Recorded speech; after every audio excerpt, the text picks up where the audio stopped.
problem is at some point this is not good enough. This 3p minus 3 is the way that we have to actually fit in the rest of the bits, right? So this is going to be 3p minus 3 plus p. So that is going to be greater than or equal to 38. Right? So if we solve this one, we would actually get the next solution.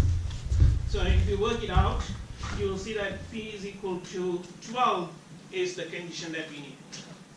Right?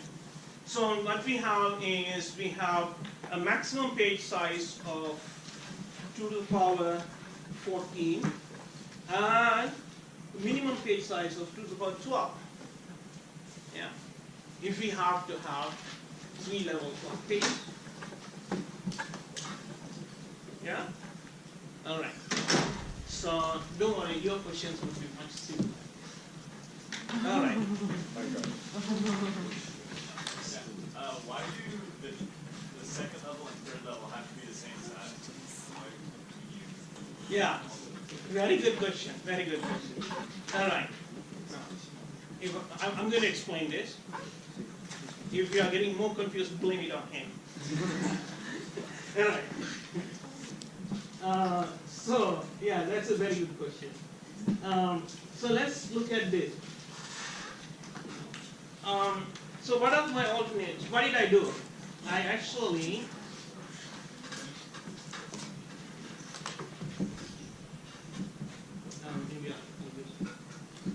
so what did I do? I actually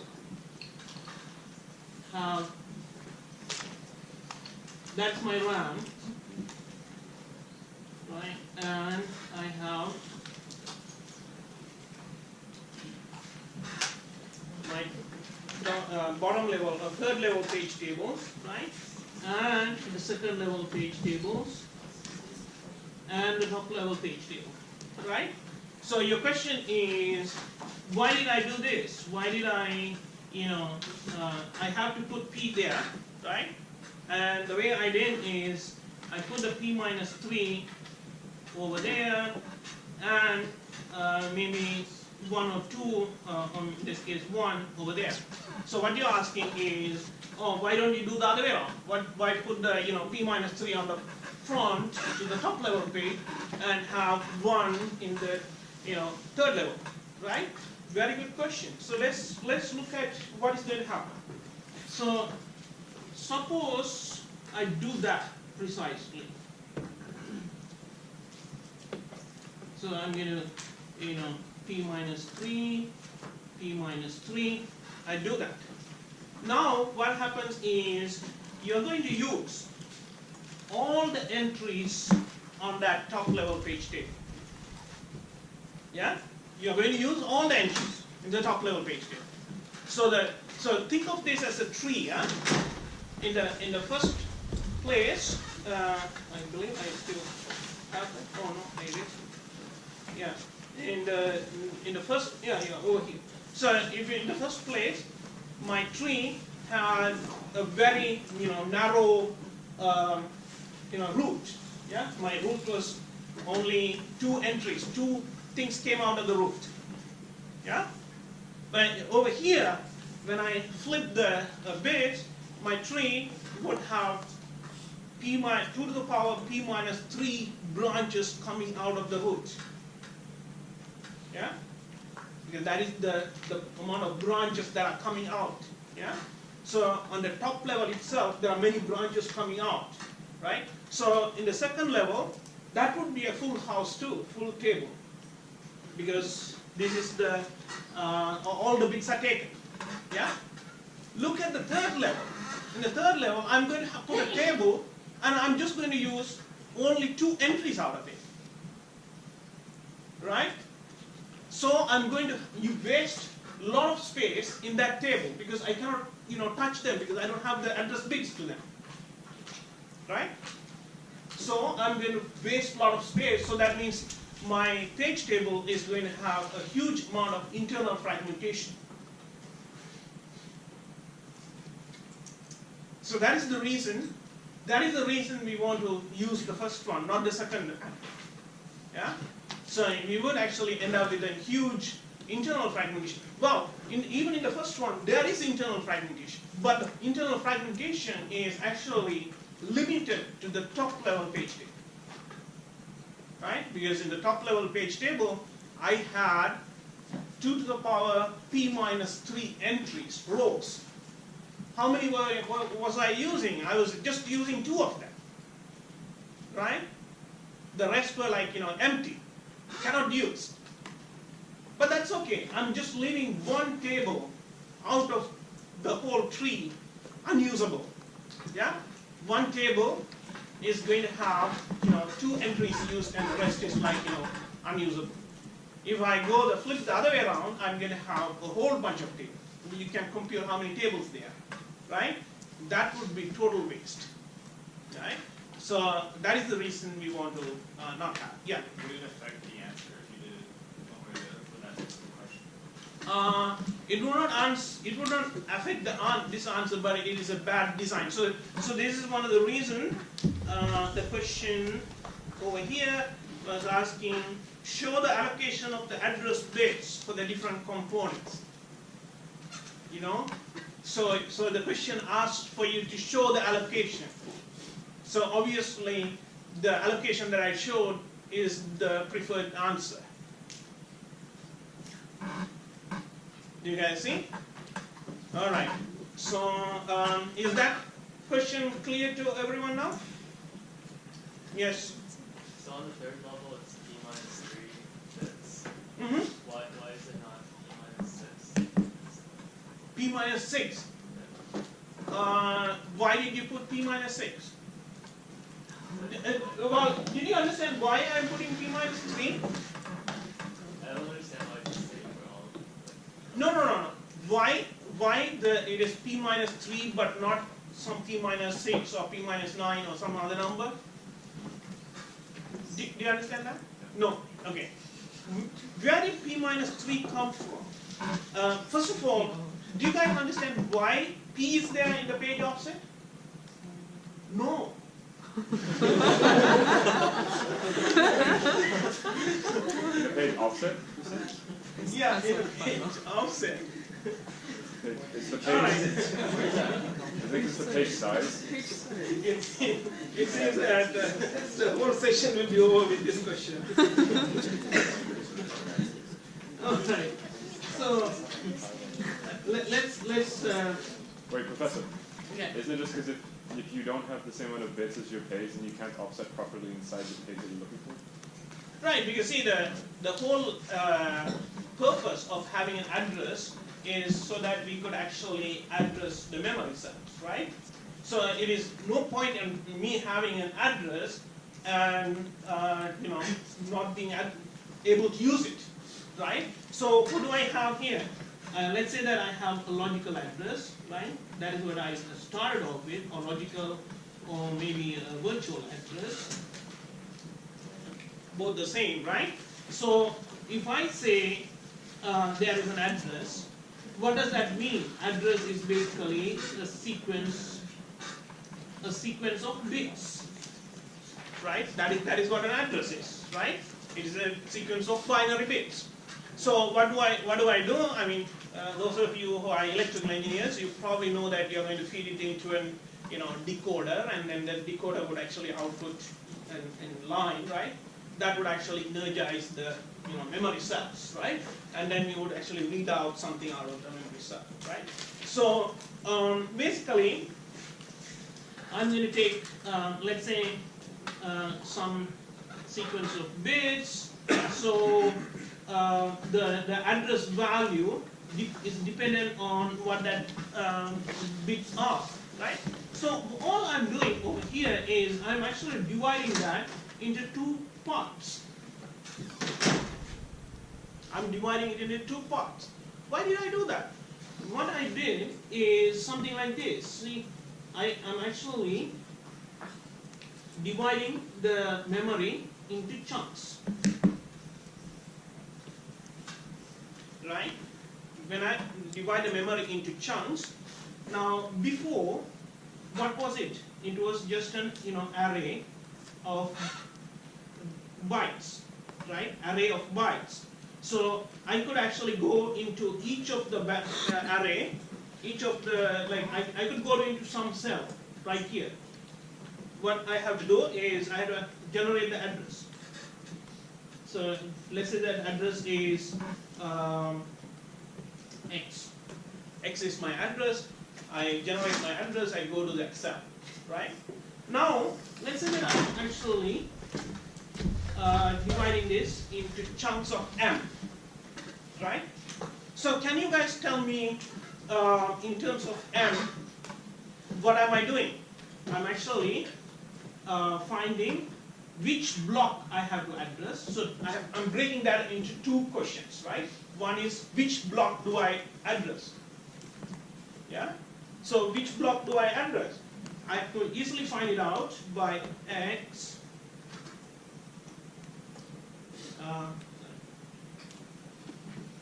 X divided by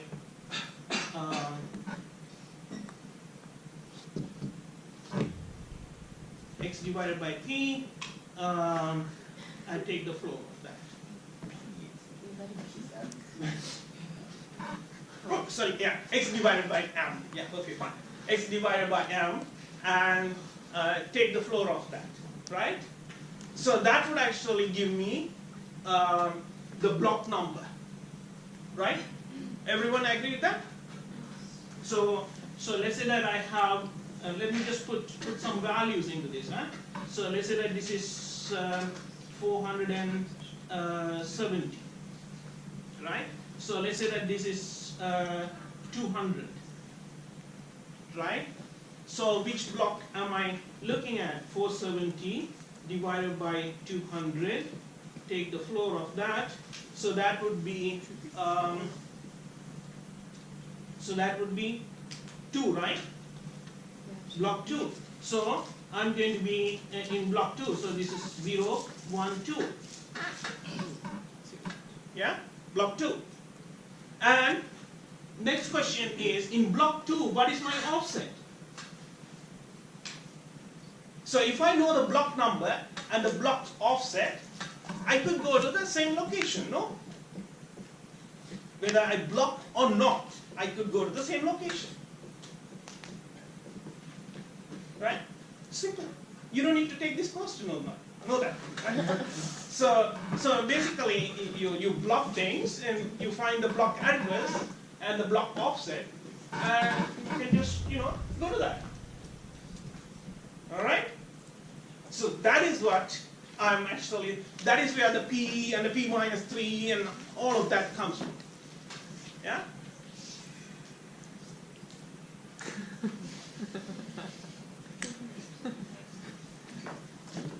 All right, Daniel.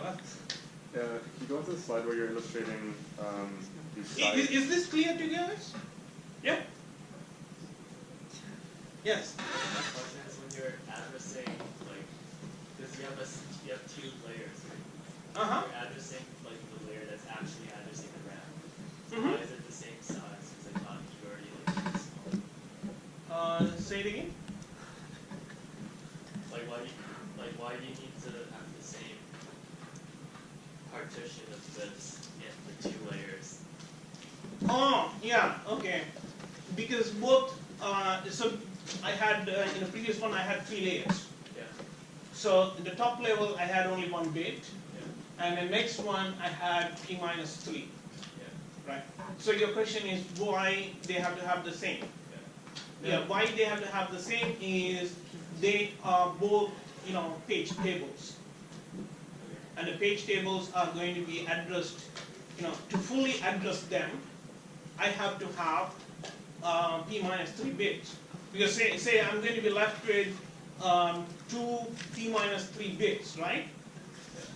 2 times P minus 3 bits. So I cannot actually use more than P minus 3 bits to access a table.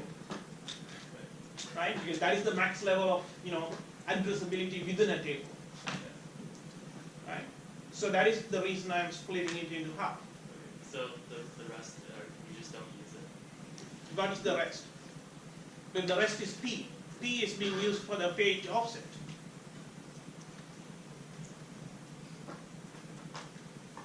Are you looking at, you're talking about this, no? Yeah. So this is P. This is P minus 3, P minus 3, and that was 1. Yeah, so for P2, why do you need P minus 3 to address P3? Because see, why I need P minus 3 over here is I was actually building 3 levels of paging, yeah? So, do you know that, you understand that in the 3 level of paging, I need essentially 3 levels of paging tables. That's what it means, right? So I have page tables, and there's no point in me having, for example, if I don't have P minus 3 over there, right? If I don't have P minus 3 over there, what does this mean? I would have a page table and I cannot actually address all of these cells. That's what it would mean. Right? Because if I have, so let's say that P is equal to 8. Right? So if P is equal to 8, P minus 3 is equal to 5 and 5 and 1. Yeah? Now this may not actually, this might actually contradict with the previous one, but I'm just putting some numbers to illustrate it. So, so let's say that you don't want to have 5 over here, right? So you don't want to have 5 over here.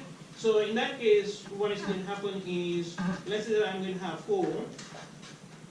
So I'm just going to have half of these left blank if I have 4 bits. Half of my table is going to be left blank. Yeah? I cannot access that. So my internal fragmentation would be half of that. So this is one of the reasons why I have to have the whole P minus 3 bits over there. So I can avoid internal fragmentation. Yes? So in the original example where it was like the question there, if it was 4 bytes, we would do P minus 2. Mm-hmm. Okay. Yeah. Yeah. All right. So maybe if you have more questions, please come to my office after this. So we can try to solve this problem.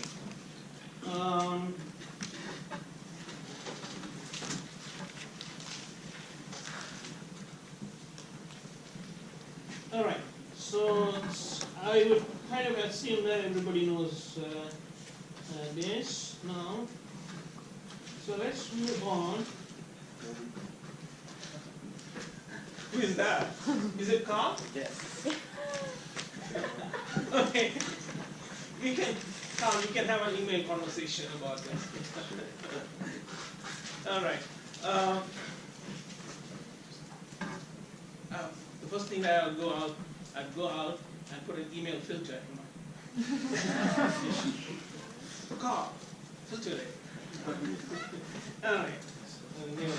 So let's say that I'm going to extend this multi-level paging so that I'm going to stick a paging device. Yeah.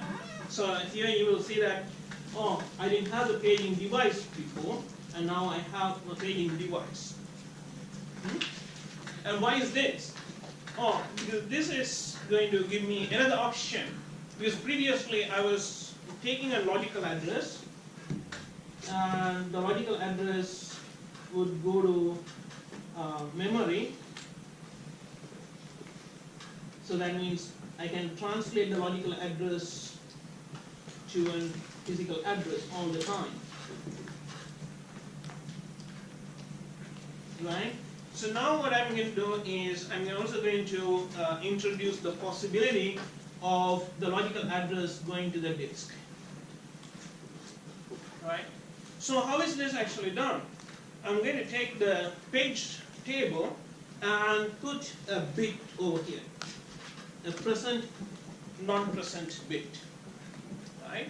So when you actually resolve your address, your operating system would actually find out that that page that it is looking for is not in the memory, it is actually in the paging disk. Right? So if it is not in the memory, it is in the paging disk, the operating system has to kick in.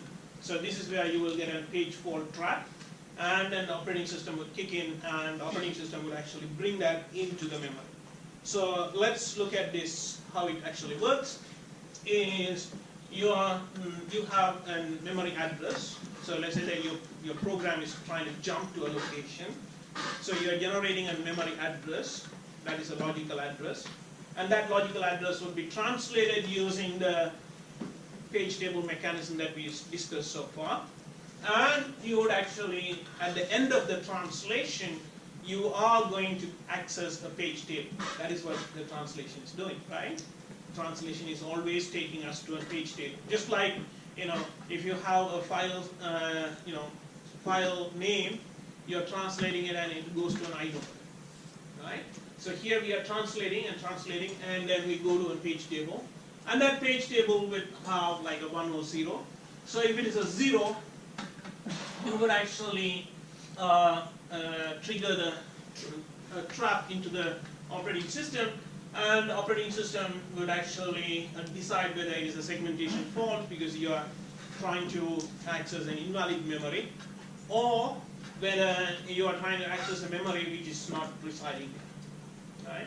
And then if it is a valid thing that you are trying to access and it is residing in the paging disk, the operating system would have to fetch that page and bring that into the memory.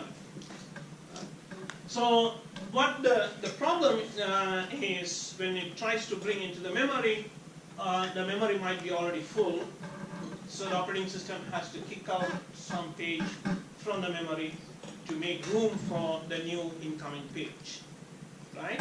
So that is where we would actually have to have the page replacement algorithms that is in your slide, right? Which we ran out of time to cover. So I'm just going to talk about that very briefly now. So what is the page replacement algorithm doing? Page replacement algorithm is trying to bring in a page from the disk, and it needs some space in the RAM. Because whenever you bring in something from the disk, you have to stick it into the RAM, and the RAM is fully occupied. And now you have to decide who you kick out from the RAM, right? So we would naturally see that we could reuse some of the previous algorithms. So previously we had PageFault, right? We used this to manage memory both on the disk and in the memory in the RAM. So let us actually use that. So let's say that we have 3 frames. So that means our memory has only 3 slots available, right? So let's start with a memory that is completely empty. That means there's nothing in the memory, and a program is trying to access something, right? A program is trying to access, and that is the access string that I'm showing you here. That means the program is trying to access a logical page in the logical memory, and I could actually turn that into a page number string, right? How do I do that? I could actually look at all the addresses the program is generating, right? And then I take the page number, because the address would be a logical address with a page offset and a page number, right? Bits that we discussed so far, right? So all I have to do is I ignore the page offset and take the page number. And that is what I have here. Yeah? So I'm having a string like this. And what I'm going to do is I'm going to actually see how many page faults I'm going to generate. Right? So when I have a string like this, I start with nothing in the memory. So when I try to access 1, that would be a page fault. Yeah, that would be a page fault. Why? It is just like, remember in your cache lectures previously, right? You guys might have heard about compulsory misses, capacity misses, and so on. Ring a bell? It already, you already evicted that from your cache. So basically what that means is, well, here I'm actually meeting a page for the very first time. So if I'm meeting something for the very first time, there is no way that I would have it. So it is a miss, right? So it is a miss, so I'm just going to go to the disk. So that is actually a page fault, right? Because this is, I'm hitting it for the very first time, right? So it is going to be a page fault. This is going to be a page fault too. So the next one is a page fault, and so let me just write it here. It's easier. That's a page fault, and that's a page fault. So these are the pages that are causing the page faults, right? So page faults. So now you can see the next one is a 1. Next one is a 1, and that is going to be a page fault too. Why? I had 1 over there. I had it previously. I kicked it out, right? I kicked it out. So I have to have a page fault again, right? So next I bring in 2, and